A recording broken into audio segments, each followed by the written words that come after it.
L'illustre comédienne Geneviève Fontanelle est décédée à l'âge de 81 ans, laissant les grandes scènes théâtrales orphelines. Du début de sa carrière à ses dernières scènes, la comédienne a pu marquer d'une empreinte indélébile le monde de la comédie grâce à son talent. En effet, le parcours de cette belle rousse a été très brillant non pas seulement au théâtre, mais également au cinéma et à la télévision.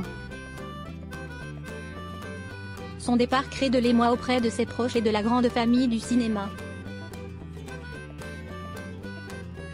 Jacques Destoop n'a pas pu cacher son désarroi suite au décès de sa tendre épouse Geneviève Fontanelle.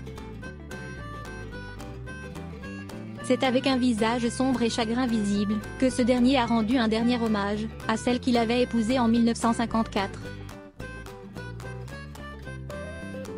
Toutefois, l'acteur et peintre français avait notamment collaboré avec son épouse, pour l'enregistrement d'une adaptation du journal d'une femme de chambre d'Octave Mirbeau dans les années 1990. Maintenant, Jacques Destoop se contente de se commémorer de ses années passées auprès de son épouse, afin de ne pas sombrer dans la tristesse et la solitude. Elle a été revue pour la dernière fois à pied d'œuvre au Théâtre Montparnasse, en 2015 où elle avait remplacé Françoise Fabian. Mais malheureusement, cette pièce n'a pas pris les proportions attendues malgré les fortes personnalités réunies. Durant un demi-siècle, la comédienne pétrie de talent, a été capable de jouer dans des registres très différents. Elle a toujours été à même de passer de la gravité au divertissement, que ce soit à la télévision, au théâtre ou au cinéma. Geneviève Fontanelle est née le 27 juin 1936 à Bordeaux en France. Elle a passé la grande partie de son adolescence au Maroc, où elle a pu obtenir ses diplômes de lycéenne. Une fois de retour sur sa terre natale, la jeune dame à l'époque, s'était inscrite au Conservatoire d'art dramatique pour y suivre des cours en plein temps. C'est alors qu'elle a fait la rencontre de Jacques Destoop qui deviendra son futur mari.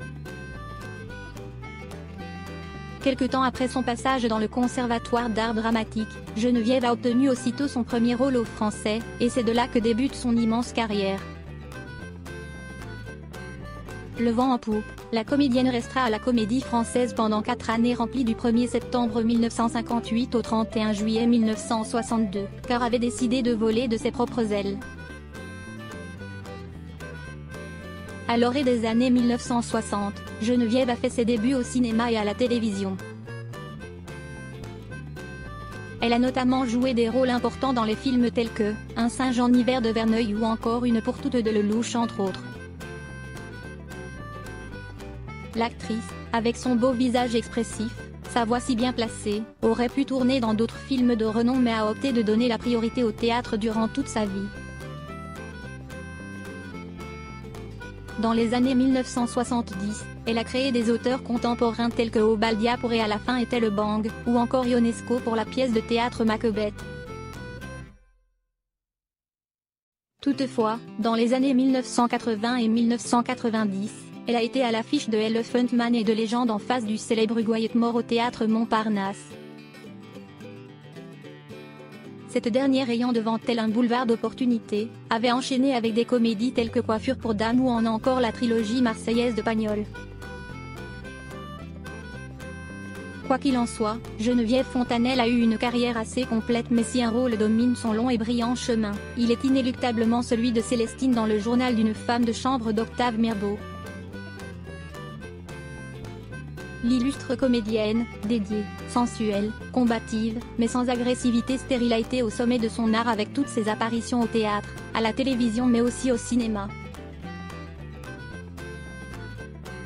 Dorothy Malone a atteint le sommet de sa carrière cinématographique au début des années 1960. Grâce à ses rôles joués à la télévision, notamment celui de Constance Mackenzie dans Peyton Place, elle connaîtra un grand succès.